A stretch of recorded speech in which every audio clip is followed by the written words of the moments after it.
Breaking news, this shocking bombshell from Reuters. China's military has been harvesting and collecting DNA from millions of pregnant women in more than 4 dozen countries around the world via a popular prenatal test sold by China's big company. It's called the BGI Group. China is a big national security risk, and every product they make has the same capability.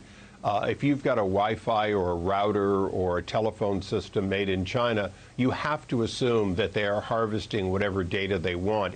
It's been a national policy. And Liz, particularly, you've got to recognize that unlike the United States or Europe, their military essentially owns any industry they want to own directly or indirectly. When you look at what happened with COVID-19 and you look at the question of what if the next virus targets specific genetic traits that are found in one country or one people and not another?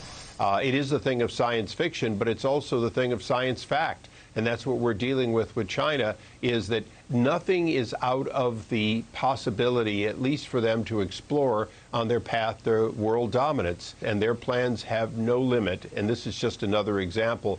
But again, Liz, you've got to look at their history of data collection. It is not without a purpose. It always has a purpose.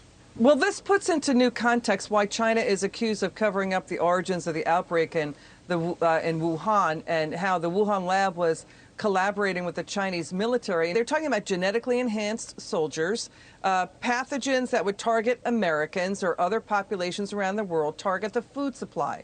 So what can the U.S. Congress do about this?